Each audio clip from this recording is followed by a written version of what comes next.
Welcome to the Octopod. I'm Kyle Davis, head of the Office of the CTO. Join us as we dive into the latest technologies and trends shaping business. Whether you're a tech enthusiast, a business leader, or just looking to stay ahead in the digital age, this podcast is for you.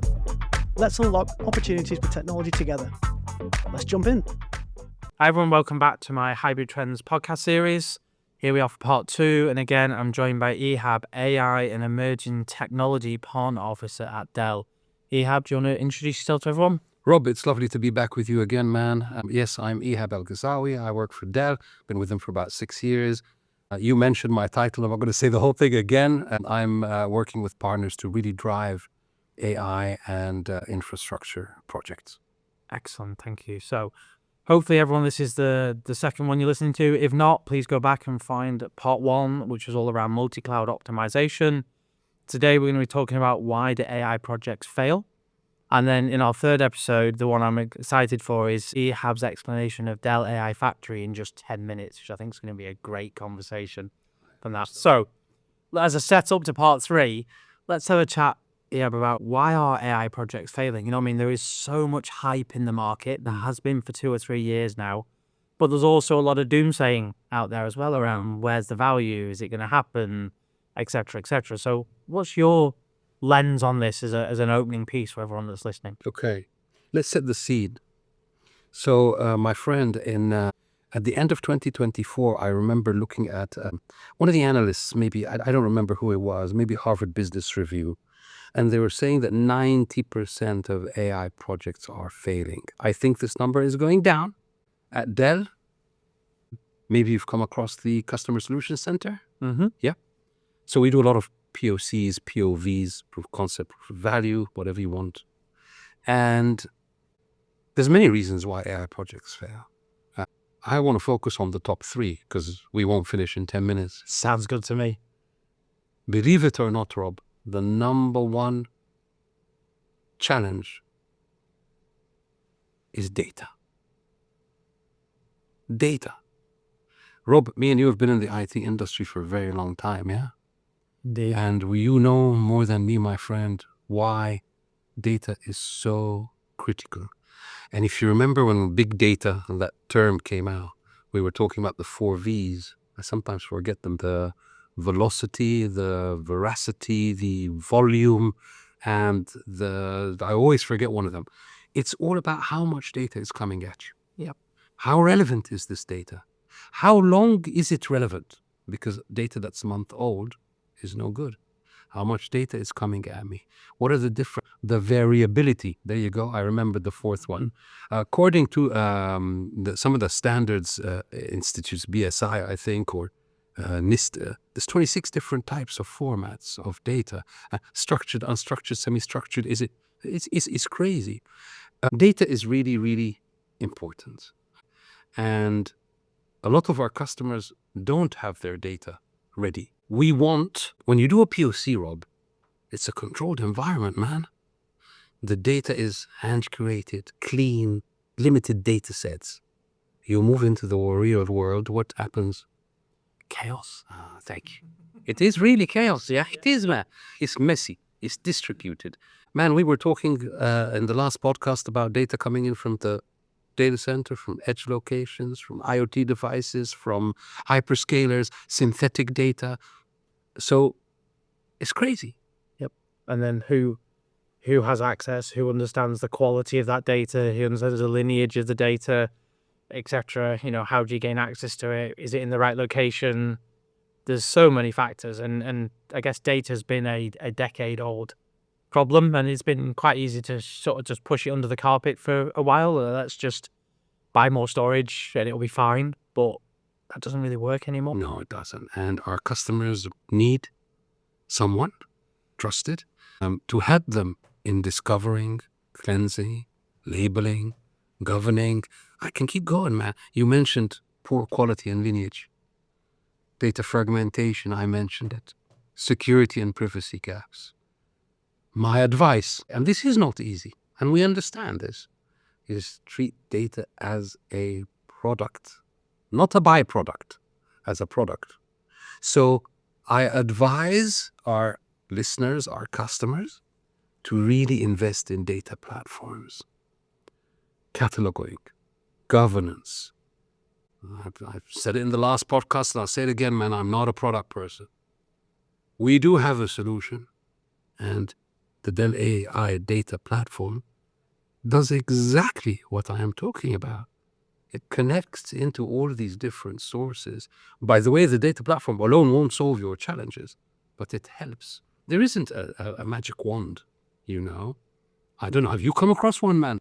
No, I wish there was, because we'd all be rich. Yeah, if that was the case. It's hard work, but I think if you have to try and solve the entire problem in one go, it's going to feel insurmountable. Yes, you are right. Whereas if you have a way of aggregating, connecting, creating a fabric, dare I say, of from a data perspective, Correct. then you can start to chunk up the problem based on the outcome you're trying to deliver. 100%.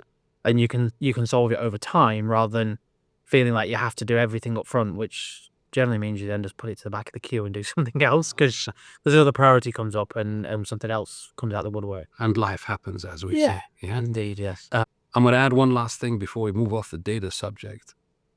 And it's that I feel that services need to be involved with something like this. We have a little army of people. We call them Dell Services. CDW also has a little army of people called CDW Services. And we have data scientists, data engineers, data wranglers. There's a whole bunch of these roles. And we can help our customers get this right. 100%. Yeah? Okay. So that was the First, number one. That was number one. What's number two? Number two was a very interesting one. It's adoption. Believe it or not. And this one is interesting because adoption is about a couple of things. You know, there's, I don't know if you've heard this before. We built it, but no one came. And Yeah. that's what adoption is all about, man, you know? So you create a Gen AI, I don't know, let's say a Gen AI digital twin application or a chat GPT type of Gen AI powered chatbot, whatever. And if you don't have the right skills, the right talent, the right change management, if you don't embed it into your daily workflows, so how are we going to achieve this adoption? Some common adoption problems that we saw, Rob, yeah? No clear business owner, no success metrics. Does the project live in IT or in a lab or in a line of business? Who's pushing adoption? How are you convincing people to use your new AI tool? And by the way, Rob, yeah, we've seen two approaches. The carrot And the stick? and the stick. I'm not going to mention names, but we have seen companies say, use the tool 5 times a day and you're going to win prizes and you're going to win a new fancy laptop bag. And we have seen companies, like I said, no names, if you don't use the tool, we'll take you out into the desert and shoot you. Love it. And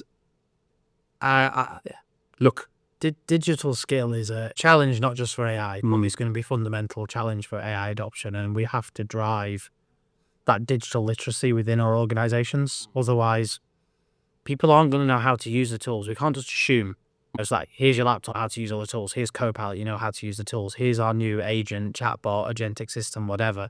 If we don't take people on that journey, they won't know how to do it. If you put a new worker on a factory floor, you teach them how to do their job. exactly. So why do you not teach people how to use the tools that you're paying for, Perfect. that you've built, that you've...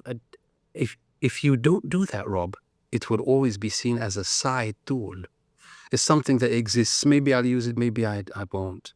If you don't upskill and communicate and explain the strategy, then, like you said, man, why then adoption will always be an issue. 100%. And I think the point you made earlier about where does the ownership sit? Is it an IT project or is it a line of business project?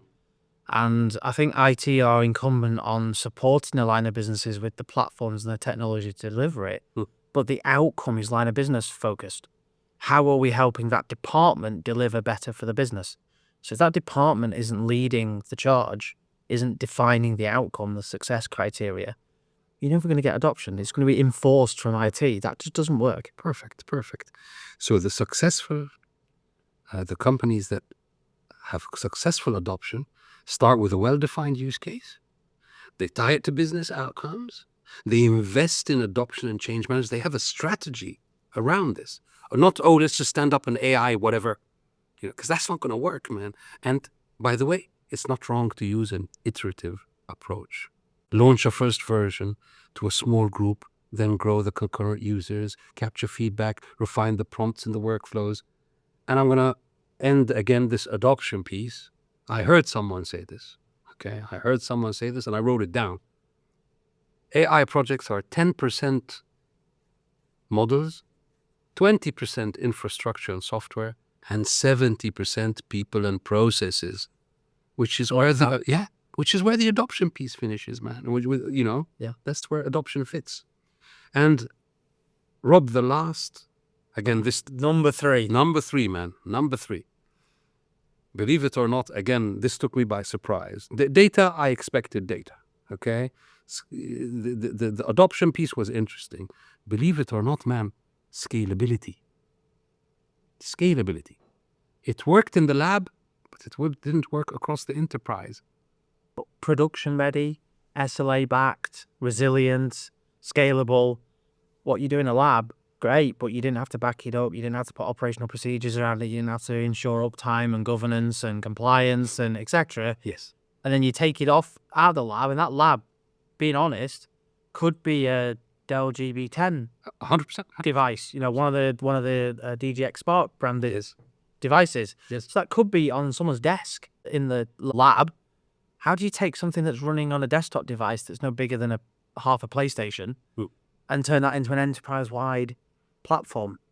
It's a question I get asked all the time. How do I take my use case into production with all of the guardrails and governance that it needs to be enterprise ready? So these one-off experiments, you need to really think very carefully how to translate them into a repeatable, supportable platform. Infrastructure is sometimes not fit for purpose. There's no standard AI platform.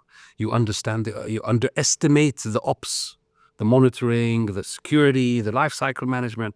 We need to think about all of these things. I'm going to end, if you don't mind, Rob, something that we've learned 2.5 years of doing this, okay, of doing these AI POCs and POVs, yeah?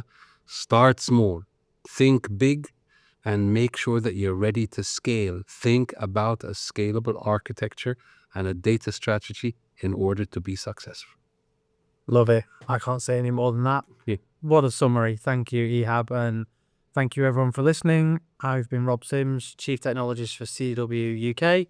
Thank you so much, Ihab from Dell Technologies. Excellent. Thanks everyone, and we'll see you on the next one. Be sure to check out the back catalogue for more great insights.